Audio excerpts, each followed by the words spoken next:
바이든 대통령이 오늘 오후 백악관 이스트룸에서 취임 후 첫 단독 기자회견을 가졌습니다. 여러 기업들이 코로나19 백신 접종을 유도하기 위해서 접종자들에게 도넛과 맥주, 심지어 마리화나까지 다양한 무료 상품을 제공하고 있습니다. 최근 온라인 사이트에서는 가짜 백신 접종 증명서가 최소 $15에서 $200에까지 판매되고 있습니다. 지난해 한 해 동안 미국에서 아시아계에 대한 온라인상의 심각한 혐오와 괴롭힘이 크게 증가했다는 여론조사 결과가 나왔습니다. 뉴욕시경이 급증하고 있는 아시안 대상 혐오 범죄를 막기 위해서 시 곳곳에 언더커버 경관을 추가로 배치하겠다고 발표했습니다. 이상은 이 시각 주요 뉴스입니다. 시청자 여러분 안녕하십니까? KBN 뉴스입니다. 오늘 오후 4시 기준 미 전역의 코로나19 누적 확진자는 어제보다 86,903명, 사망자는 1,591명이 늘었습니다. 뉴욕의 확진자는 4,908명, 사망자는 255명이 늘었고 뉴저지의 확진자는 4,096명, 사망자는 50명이 늘었습니다. 커네티컷의 확진자는 1,489명, 사망자는 10명 증가했습니다. 첫 번째 소식입니다. 바이든 대통령은 오늘 오후 백악관 이스트룸에서 취임 후 첫 단독 기자회견을 가졌습니다. 바이든 대통령은 이민과 총기 규제 그리고 코로나 등 다양한 주제에 관해 언론의 질문에 답변했습니다. 바이든 대통령은 회견에서 목표로 제시했던 취임 후 100일간 코로나19 백신 접종 횟수 1억 회를 2배인 2억 회로 늘리겠다고 밝혔습니다. 바이든 대통령은 원래 목표의 2배로 야심이 크다는 점은 알고 있다면서도 하지만 세계 어느 나라도 우리가 하고 있는 일에 근접하지 못했다며 나는 우리가 할 수 있다고 믿는다고 강조했습니다. 바이든 대통령은 취임 후 처음으로 북한 문제에 대한 입장을 밝혔습니다. 최근 잇따른 북한의 미사일 발사 시험은 유엔 안전보장이사회 결의 위반이라면서 북한이 긴장을 고조시킬 경우 상응한 대응에 나서겠다고 경고했습니다. 또 북한과 외교에 나설 준비가 돼 있다면서 최종 결과는 비핵화가 돼야 한다는 입장도 밝혔습니다. 중국에 대한 입장도 내놨습니다. 대통령은 세계에서 가장 부유하고 강력한 나라가 되겠다는 중국의 야망이 내 눈앞에서는 일어나지 않을 것이라고 강조했습니다. 아울러 미국은 동맹국들과 협력해 남중국해와 홍콩, 대만, 위구르족 등 인권 문제에 대한 중국의 책임을 묻겠다고 말했습니다. 바이든 대통령은 남북 국경 상황에 많은 시간을 할애했습니다. 국경에서의 이민자 급증과 수용시설 환경에 대해 개선되고 있다고 말하고 이민 시스템을 재건하겠다고 밝혔습니다. 그리고 재선 출마를 묻는 질문에 그렇게 생각하고 있다며 해리스 부통령도 러닝메이트로 함께 나설 것으로 기대한다고 밝혔습니다. 바이든 대통령이 $3억 규모의 대규모 인프라 패키지를 추진하고 있는데요. 민주당이 이 패키지를 뒷받침하기 위해서 법인 세율과 고소득자 소득 세율 인상 등 다양한 증세안을 검토하고 있습니다. 민주당이 바이든 대통령이 추진하고 있는 대규모 인프라 패키지를 뒷받침하고자 법인 세율과 고소득자 소득 세율 인상 등 다양한 증세안을 검토하고 있는 것으로 알려졌습니다.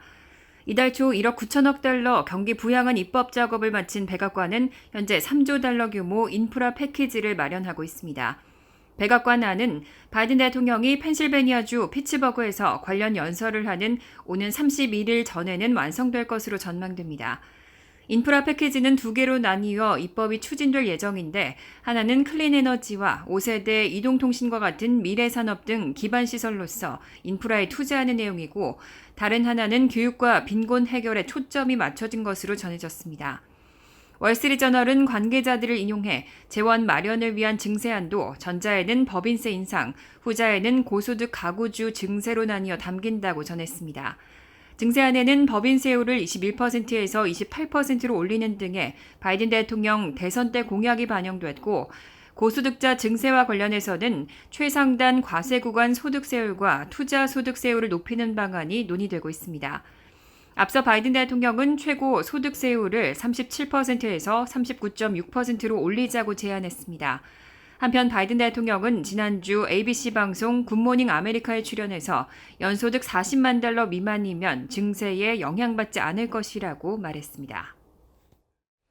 5월 1일까지 미국 대부분의 주에서는 코로나19 백신 접종 대상자가 모든 성인으로 확대될 것으로 보입니다. 이 가운데 적어도 30개 주는 3월, 4월부터 이미 대상자 전면 확대가 가능할 것으로 전망됩니다. 24일 뉴욕타임스는 40곳이 넘는 주의 주지사와 보건당국 관리들이 5월 1일까지는 모든 성인을 대상으로 코로나19 백신 접종을 확대하라는 바이든 대통령의 지시 달성을 자신했다고 보도했습니다. 이 중 적어도 30개 주는 바이든 대통령이 제시한 일정보다 빠른 3, 4월부터 대상자 전면 확대가 가능할 것으로 전망했습니다.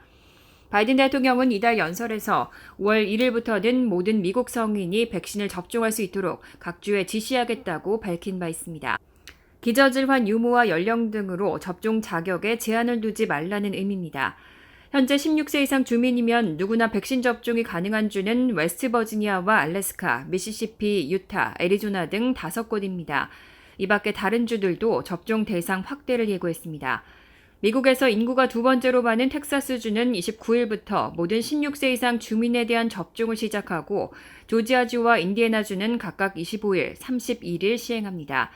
루이지애나주와 아이다호주의 경우 각각 29일, 4월 5일, 테네시주도 4월 5일 보편 접종에 들어갑니다. 엘라베마주와 미네소타주 등은 구체적인 날짜를 공개하지 않았지만 바이든 대통령이 제시한 시한을 맞출 것으로 기대한다고 밝혔습니다.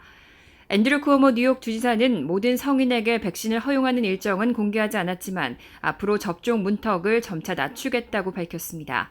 현재 뉴욕은 50세 이상과 교사, 필수업종 종사자, 기저질환자 등에게 백신을 접종하고 있습니다. 한편 여러 기업들은 코로나19 백신 접종을 유도하기 위해서 접종자들에게 무료 상품을 제공하고 있습니다. 도넛과 맥주부터 심지어 마리화나까지 범위도 다양합니다. 어떤 기업들은 접종을 마친 자사 직원들에게 보너스도 제공하고 있습니다.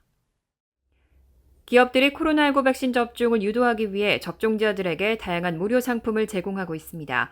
24일 뉴욕타임즈는 미시간주의 한 의료용 마리화나 전문점에서는 이달까지 21세 이상 백신 접종자에게 무료 마리화나를 제공한다고 보도했습니다. 요거트 업체 초바니는 일부 백신 접종 장소에서 무료 요거트를 제공하고 도넛 업체 크리스피 크림은 백신 접종을 증명하는 사람에게 하루에 1개씩 도넛을 제공합니다. 고전 아케이드 게임을 할 수 있는 술집 체인인 업타운은 백신 접종을 완료한 사람에게 $5의 토큰을 제공합니다. 자사 직원에게 혜택을 주는 기업도 있습니다. 육류 가공업체 타이슨푸드와 유통업체 트레이더조는 백신 접종을 받는 데 걸리는 시간도 수당으로 계산했고 유통업체 크로거는 접종자에게 $100의 보너스를 지불했습니다. 한편 차량 공유업체 우버는 북미와 유럽, 아시아 등 국가에서 백신 접종 장소에 가는 고령자나 필수 노동자에게 무료 혹은 할인 승차권 100만 개를 제공하기도 했습니다. 하지만 행동 이론 전문가들은 인센티브를 주는 것이 그다지 효과적인 방법은 아닐 수도 있다고 지적하면서 인센티브가 클 경우 그만큼 백신이 위험하다는 신호로 받아들일 수 있기 때문이라고 지적했습니다. 그러면서 백신 접종을 받았다는 것을 알리는 스티커나 배지를 부착하는 것이 더 나은 대안이라고 전했습니다. 하지만 여전히 코로나19 백신 접종 기피 현상이 있는데요. 이런 가운데 최근 온라인 사이트에서는 가짜 백신 접종 증명서가 최소 $15에서 $200에까지 판매되고 있습니다. 최근 온라인 중고품 거래 사이트 크레이글리스트와 이베이, 오퍼럽 등에서 연방질병통제예방센터 로고가 새겨진 코로나19 백신 접종 기록카드가 거래되고 있는 것으로 나타났습니다. 시카고 NBC 보도에 따르면 시카고 지역 페이지에서만 이미 여러 건의 포스팅을 찾아볼 수 있었습니다. 등록된 사진을 보면 CDC가 발급하는 백신 접종 증명서와 매우 흡사합니다. 단 접종자 개인정보와 접종일, 백신 제조업체, 접종 장소 등을 적는 칸이 빈칸으로 되어 있습니다. 가격은 장당 $15부터 $200까지 천차만별입니다. CNN 방송은 이런 가짜 카드 거래가 전국적으로 퍼지고 있다면서 구매자가 카드에 기재되기를 원하는 이름과 접종일 등을 알려주면 판매업자는 그대로 인쇄해서 보내준다고 설명했습니다. 시장 신뢰 증진을 목표로 하는 비영리기관 BBB 시카고 지부장 스티브 버나스는 이런 악질 범죄는 지부 설립 이후 33년간 찾아보기 어려웠다며 판매 제한 포스팅을 보는 대로 신고해달라고 당부했습니다. NBC 방송은 정부가 발급한 증명서나 신분증을 위조해 사용하는 것은 범죄라고 강조하고 가짜 백신 접종 증명서를 구매하거나 사용하다가는 막대한 벌금에 처할 수 있고 보안 위반 행위가 될 수도 있다며 주의를 당부했습니다. 미국인들의 항공 여행이 다시 늘기 시작했습니다. 여러 항공사들은 코로나19 대유행 초기에 실시했던 탑승자 좌석 간 거리 두기 등 방역 수칙들을 없애고 이전으로 회귀했습니다. 최다 이용 저가 항공사인 사우스웨스트 항공은 국내선 여객기의 동시 탑승 인원을 지난 3월 15일부터 다시 30명으로 되돌렸습니다. 사우스웨스트 항공은 코로나19가 한창 기승을 부릴 당시 한 번에 승객 10명씩 탑승하게 해 좌석 간 공간을 최대한 확보했었습니다. 사우스웨스트를 비롯한 여러 항공사들이 한때 가운데 좌석들을 폐쇄하고 창가 자리의 표만 판매했지만 지금은 팔 수 있는 모든 표를 다 판매하고 있습니다. 가장 끝까지 수칙을 유지한 것은 델타 항공사로 이 항공사는 올 4월 30일까지 가운데 좌석 비워두기를 실시합니다.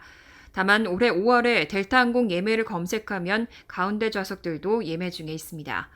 델타 대변인은 아직 가운데 좌석 비워두기를 연장할지 회사 측에서 공식 결정하지 못했다면서 만약 그렇게 결정이 되면 가운데 좌석을 예매한 손님들은 모두 창가나 통로변 좌석으로 옮겨줄 것이라고 말했습니다. 한편 많은 항공사들이 승무원과 탑승객의 접촉을 최소화하기 위해서 중단했던 간식과 음료 서비스도 재개하고 있습니다. 전부는 아니지만 일부 항공사는 알코올 음료도 다시 팔기 시작했습니다. 사우스웨스트는 아직 알코올은 안 되지만 다른 항공사들은 비행거리와 1등석 탑승객 여부에 따라서 알코올 음료를 제공하고 있습니다. 지난해 한 해 동안 미국에서 아시아계에 대한 온라인상의 심각한 혐오와 괴롭힘이 크게 증가했다는 여론조사 결과가 나왔습니다. 전문가들은 코로나19 사태에서 아시아계에 대한 혐오를 확산하는 데 소셜미디어가 주요 통로가 됐다고 지적했습니다.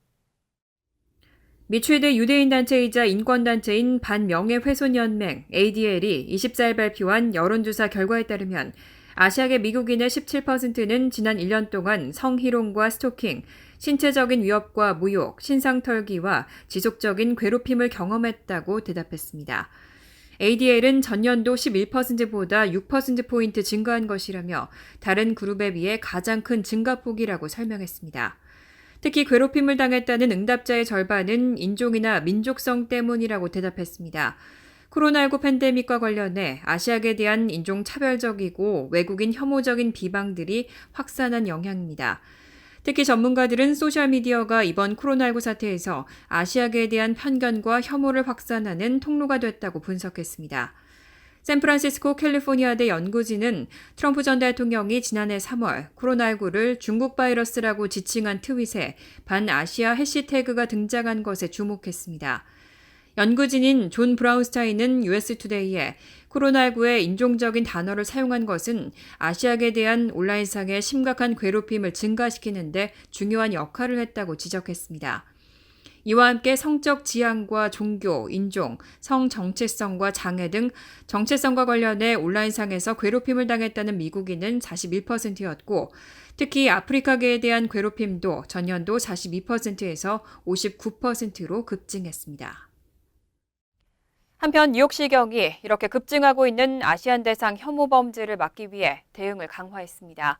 시 곳곳에 언더커버 경관을 추가로 배치하고 혐오 범죄를 찾아내겠다는 방침을 밝혔습니다. 23일 더모시 시경국장은 아시안 주민들을 타깃으로 하는 묻지마 폭행 등을 막기 위해 언더커버 경관을 추가 배치하겠다고 발표했습니다. 시 국장은 언더커버 경관들은 로어 맨하튼과 퀸즈 플러싱 등 아시안들이 많이 거주하는 지역에 배치돼 평상복을 입고 미끼 역할을 하면서 혐오 범죄를 찾아낼 것이라고 밝혔습니다. 하지만 배치될 언더커버 경관의 인원수와 위치, 어떻게 작전을 펼치는지 등에 대해서는 근무에 투입될 경관들의 안전을 위해 공개되지 않았습니다. 한편 지난 23일 오전 11시 30분쯤 플러싱 메인스트리트 7번 전철역 열차 안에서 35세 아시안 여성이 신원 미상의 괴한으로부터 혐오 범죄 공격을 당했습니다. 시경에 따르면 용의자는 피해자에게 다가와 인종차별 욕설과 함께 휴대폰을 빼앗아 바닥에 던졌습니다. 피해자는 더 큰 피해가 날 것을 우려해 망가진 핸드폰을 들고 현장을 벗어났는데 시경은 인근 감시 카메라 영상에 찍힌 용의자의 사진을 공개하고 수사에 나섰습니다. 또 같은 날 오전 11시 20분쯤에는 브루클린 그레이브샌드에서 62세 아시안 남성이 홈리스인 도노반 로슨에게 얼굴을 구타당해 병원에 입원했습니다. 로슨은 혐오범죄, 폭행, 괴롭힘 등의 혐의로 현장에서 체포됐습니다. 성추행 폭로로 사퇴 압박을 받고 있는 앤드류 쿠오모 뉴욕 주지사가 또 다른 논란에 휘말렸습니다. 이번에는 지난해 3월 코로나19 진단 검사와 관련해 가족들이 특혜를 받았다는 논란입니다. 24일 워싱턴 포스트는 소식통을 인용해 지난해 3월 중순 뉴욕주가 쿠오모 주지사 가족과 측근들을 위해 VIP 코로나19 진단 검사를 시행했다고 보도했습니다. 당시 뉴욕은 코로나19 핫스팟이었지만 검사 키트 부족으로 제때 검사를 받지 못한 주민들이 많았고 증상이나 여행 기록이 있는데도 검사에서 제외된 경우도 있었습니다. 당시 우선 검사 혜택을 받은 인물로는 쿠오모 주지사의 동생이자 CNN 유명 앵커인 동생 크리스 쿠오모도 포함됐습니다. 뉴욕 보건부 고위급 의사 엘리너 애덤스는 햄튼에 있는 크리스의 자택을 방문해 코로나19 검사를 실시했습니다. 쿠오모 주지사는 3월 31일 브리핑에서 크리스가 코로나19에 걸렸다고 알린 바 있습니다. 엘리너 애덤스는 현재 주 보건국장의 선임 고문이고 크리스 외 다른 쿠오모 가족 일원들도 애덤스로부터 검사를 받은 것으로 알려졌습니다. 또 주 경찰이 이들의 검체를 옮기기도 했고 주 보건당국 실험실이 결과를 처리했으며 실험실 직원들은 쿠오모 주지사 가족들의 검체를 우선 분석하기 위해 야근한 적도 있는 것으로 알려졌습니다. 쿠오모 주지사의 대변인 리치 아조파디는 성명을 통해 코로나19 사태 초기 접촉 추적을 위해 뉴로셀 같은 지역에서 가정 방문을 통해 바이러스에 노출됐다고 추정되는 사람들의 검체를 채취했다고 밝히고 감염 시 다른 직군에 비해 광범위한 확산을 부를 수 있는 의원이나 기자, 주정부 노동자 등도 이런 검사 대상이었다고 설명했습니다.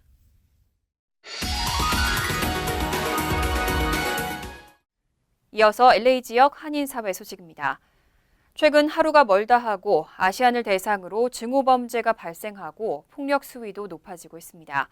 길을 걸어가던 60대 노인에게 벽돌을 던지는가 하면 버스를 기다리던 노인을 이유 없이 때리는 등 묻지마 폭행에 불안이 가중되고 있습니다. 여준호 기자가 보도합니다. LA 한인타운에 거주하는 60대 한인 남성 더글라스 주 씨. 지난 주말 외출을 한 후 집으로 들어가던 중 갑자기 낯선 흑인 여성이 다가와 중국으로 돌아가라며 욕설을 하기 시작했습니다. 주 씨가 이를 못 들은 척하며 현관문으로 들어가려 하자 이 여성은 갑자기 주 씨에게 벽돌을 던졌고 날라온 벽돌에 뒷목 부분을 맞은 주 씨는 충격에 거의 정신을 잃고 그대로 쓰러졌습니다.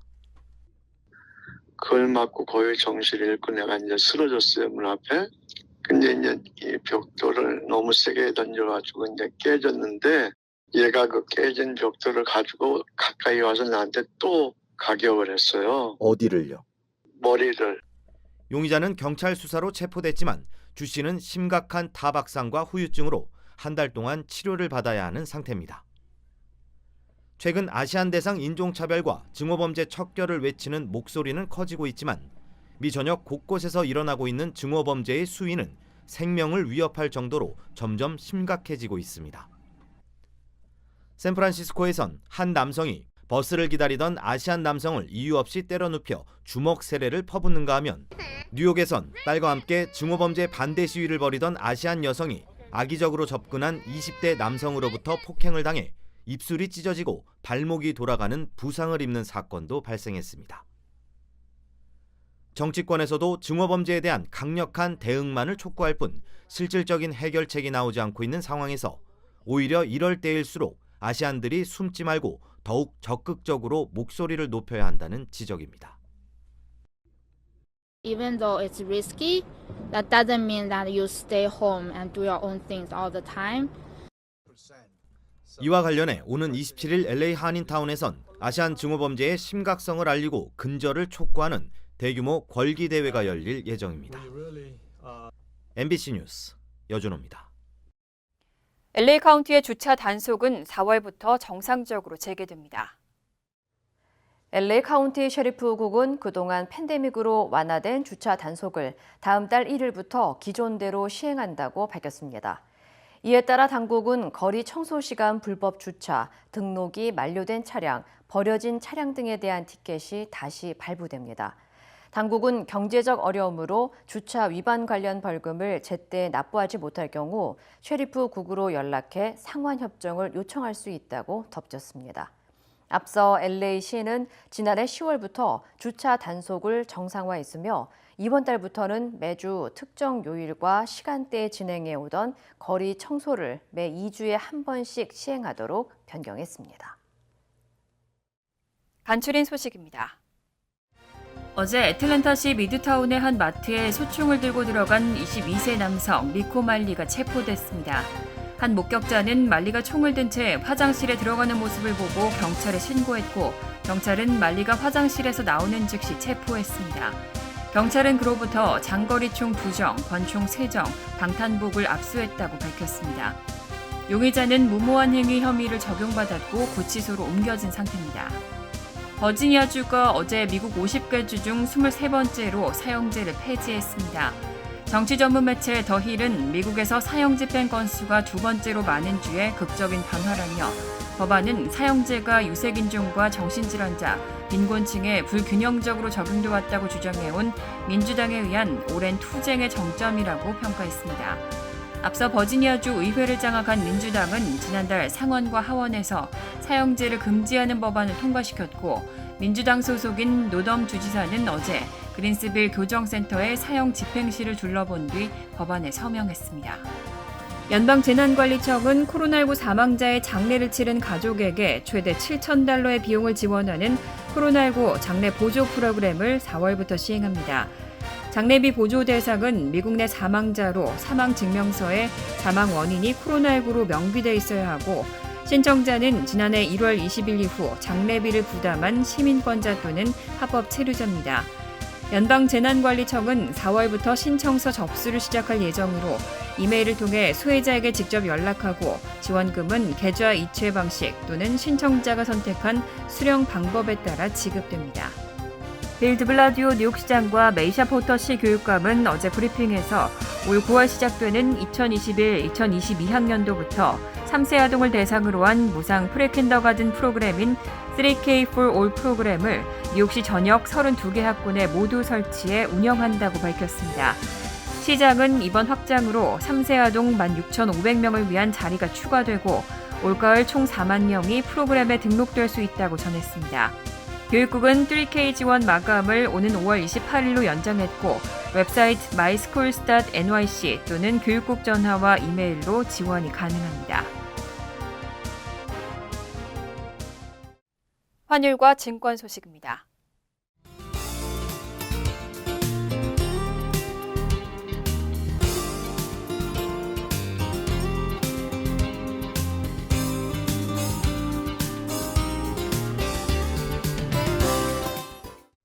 이어서 날씨입니다. 금요일은 오전 중 천둥 번개와 함께 소나기가 내린 후 개겠고 오후에는 바람이 불겠습니다. 낮 최고 기온은 78도, 섭씨 26도, 밤 최저 기온은 47도, 섭씨 8도로 예상됩니다. 토요일은 화창하겠습니다. 일요일은 흐린 가운데 때때로 비가 내리겠습니다. 이상으로 KBN 뉴스를 마칩니다. KBN과 함께 즐거운 저녁 되시기 바랍니다. 미 동부 최대 한인방송 KBN이 제작하는 KBN 뉴스는 웹사이트 mykbn.com 그리고 유튜브와 페이스북에서 다시 보실 수 있습니다. 좋아요, 구독, 알림 설정은 뉴스 제작에 큰 도움이 됩니다.